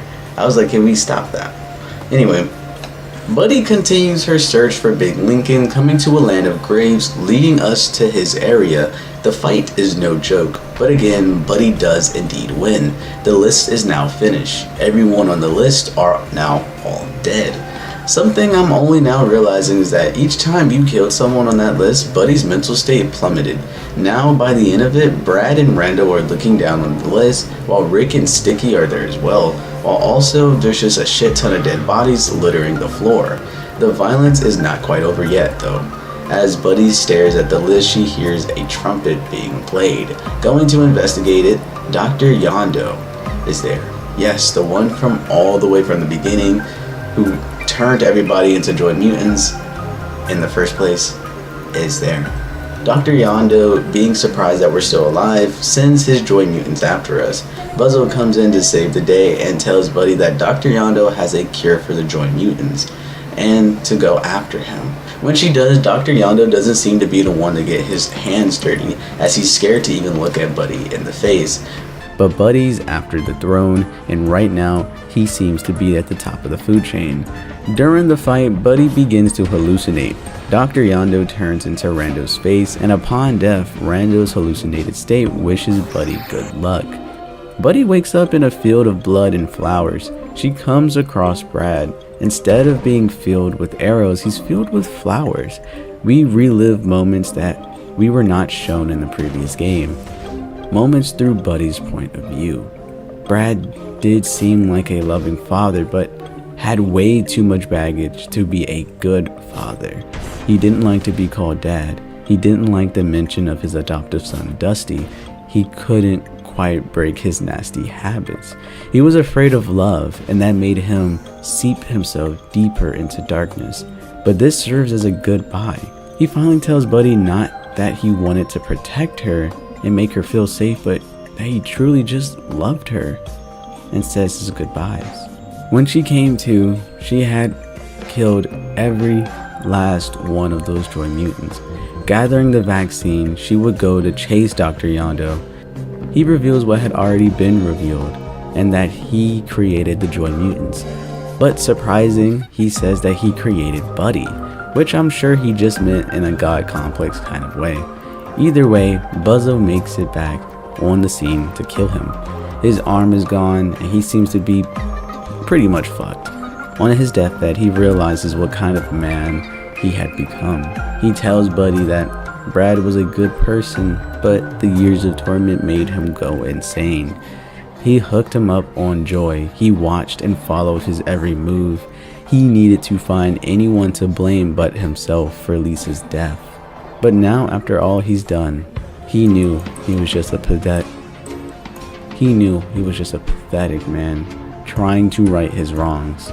But to his credit, he didn't ask for the vaccine. He told Buddy to take it, even though he knew he was going to change, which he does, and Buddy has to put an end to him. Finally obtaining what she sought for the entire game, it feels empty. It feels hollow. It doesn't get rid of her problems, but in an interesting moment, Rando acts as a devil on her shoulder, saying that she's practically a god and that everyone needs her and she should stay, while Brad acts as the angel on her shoulder, not saying a word, but him being there just feels comforting. She chooses to leave them and take a vaccine, showing us a part of the post-credit scene of Buddy, Brad starting a new life, and some sort of baby thing. I have no idea what this could mean, if it's hers or I don't know. But that's it. The end.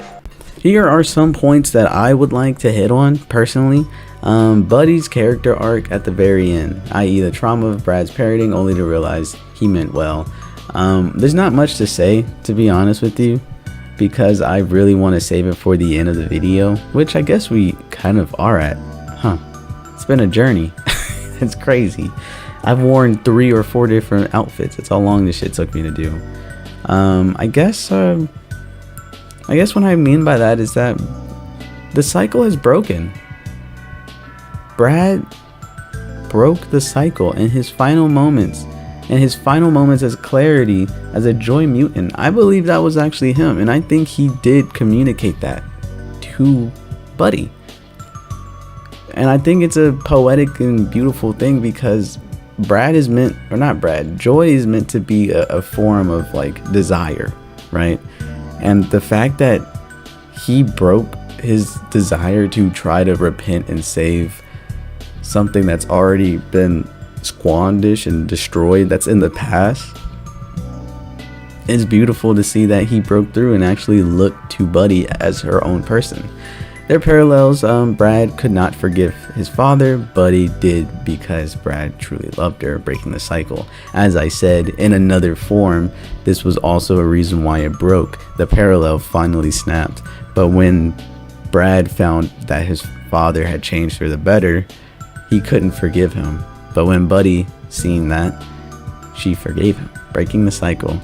We see joy effect in real time, Rando representing the joy and Brad representing reality. Yeah, that was also really interesting. A lot of the times we've only seen people turn from the outside. So like, for example, Buzzo was like, I'm a good boy. We were like, that's weird. What's wrong with you, bro? But in his eyes, he probably saw Lisa, and he was probably talking to Lisa, and Lisa was playing the role as the joy, getting into his deepest desires to make sure that he stays with them. Do not take the vaccine.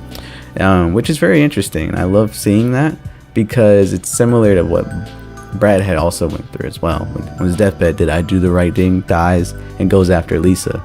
I don't think he was talking to Buddy in that last moment. I think he was talking to Lisa. I think it was right before he turned. I think he was asking Lisa, did he do the right thing? And that could mean a myriad of things. What he did in the duration of the game, what he did leaving her, coming back. Did he do the right thing?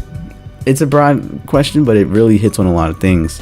Characters, Buzzo's character arc and why he's low-key one of my favorite characters in the series, i.e. being shown from the very beginning what kind of man he is. I really like Buzzo, and I kind of don't even want to get into this, because I feel like given enough time I might want to revisit this game, and I want to have an excuse to relive everything. And I really do like Buzzo as a character, and I think that looking at him in a new scope could be interesting, just because of, in Lisa the Painful, he seemed like an unstoppable machine who just had so much, like, I don't know, street cred, to now he just seemed like a fucking loser. So I just would like to actually make a video about him. The questionable writing of Buddy's character, i.e. as a standalone game, the narrative is great, but when remembering Lisa the Painful, things seem to be completely different, different characters. Well, really only Buddy, who seemed to be completely different from a little scared little girl. I think I kind of already touched on this topic in terms of like how the narrative is great. Is it raining outside, by the way? No. I feel like the narrative is great, to be honest with you. Like I really do like what they were trying to show, which was the breakage of the cycle, because we saw from Lisa the First, we saw what Marty did to Lisa and how Marty affected Brad, and then Brad, we seen through his memory that the grandfather is actually the person who made Marty the way he was, and so then it just keeps cycling back. And I did like that the game tackled this trauma, this generational trauma of abuse, of the cycle of abuse, but showing the breakage and how it could really be solved by truly seeing someone for who they are. And no matter how fucked up you are, they're gonna see your actions. Your actions speak louder than words, and I think that it definitely worked here. The art of point of views, everything seemed to be perfect until you got into Buddy's point of view. I really do love that as a thing, because if you notice in Lisa the Painful, at the very end of the game, when Brad asked for a hug, it was the first time that we played as anyone else but Lisa, or but Brad. Like, it finally went to Lisa's point of view, where you could say yes or no. There's a time where maybe she didn't hug him and whatnot, but I think everybody hugged her. Like, if this was the Telltale game, I think the hugging option probably would have been like 90-10. I didn't expect Lisa the Painful to be so damning, if that makes sense. It's a very well made game, and it really does pull in the heartstrings. I truly did feel like it was a nice blend of funny, happy moments to an array of moments of just nothing but pain. And I think the reason why it truly, like, at least like a lot of people didn't like Lisa the Joyful, like, and I can see why, but getting past that, you know, like weird character arc nicks or whatever and stuff like that, if you change your perspective on it, and if you really stretch it and try to enjoy Lisa the Joyful as a standalone game, telling that Buddy had a trauma past and that she's getting through it, but she's going through it differently than how her father did, I think it's a beautiful game because it really hits on this personal aspect of me. I never gotten abused in my household. I have a very loving family, loving support system back at home. I got my mom and dad are still together. My brothers truly love me. They call me every other day. I got cousins. I got a huge family. Not even a lot of them are in the States. Some are in goddamn Virgin Islands. So it's like I have a huge network of people that I can call, a very supportive and positive group. But even still, I was privy to an abusive environment. From what a lot of people don't understand is that at least public schools can become pretty abusive in terms of social circles, social norms, bullies, crushes that don't like you back. Social media only amplified it. There were so many things that I was privy to where it was just like an abusive environment. And it's something that I'm shameful about, but I'm so glad that I like broke through. But there was a time in my life where I was homophobic and I didn't even realize it. It was just the culture. I was in Washington DC and the culture was, you're gay. It was in that weird time frame where it was just a moment where the pride community wasn't even really called the pride community. They were just trying to get their voices out there. And I guess kids would be kids, and I guess a lot of their parents back at home were homophobic, and they would just mirror what they said, bringing it to school. And I was one such people. My parents aren't homophobic. I'm not gonna say they're homophobic, but I will say they're traditional. So when certain topics come up, they will react in a homophobic way, but they're not homophobic. But me going to school, that was the only way for me to like really be a part of people, was to be homophobic, was to say things like the F slur, was to say things like, oh, you're being gay, haha, you're gay, as if it was like a bad term. And it was only when I grew up, right? When I got out of middle or elementary to middle school and I went into high school, I went to an art school called Duke Ellington School of the Arts. And it was, say the least, there was a lot of gay people there. And so I learned that it was just not cool for me to refer to the way that I spoke, and it was just not cool with the way that I brought myself up, right? And I felt terrible at the things that I used to say. I used to be on the game playing Call of Duty, and I would call someone the F slur, and it's just like, it slowly fizzled out of my vocabulary. I slowly began to like become more, I guess, aware of what I was saying to people and how it could be hurtful. And it only like exponentially became something that I was proud of, and that I was so amazed at when I went to college and I seen other ignorant people, and I saw like kind of like a mirror of myself where I was like, I used to speak like this? Jesus Christ. And so I say that all to say, you're capable of change. That was that whole spill. You're capable of change. I became the abuser. I would abuse an entire demographic of people because I wanted to fit in. And then I chose to learn to expand my eyes to understand how that could be hurtful to someone else. And now I feel like I have double the understanding. I have double the friends. I feel like a good person at heart. And I don't want to carry around that hate 30 years down the road where I'm just like, wow, I'm a piece of shit.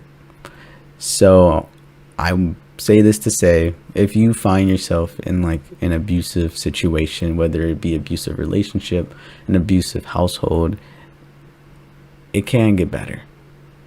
I know it doesn't seem like it at the time.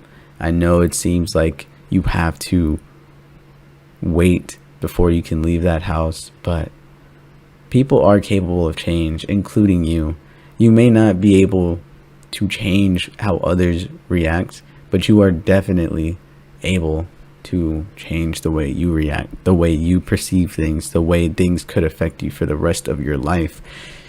Just as Brad said in his final moments, I've been dead for 35 years, but today I live. Don't do that. Don't stunt your growth because of trauma, because of the past, because of what has been going on with you. I will say, look to the future. Surround yourself by people that truly do love you, like Terry loved Brad.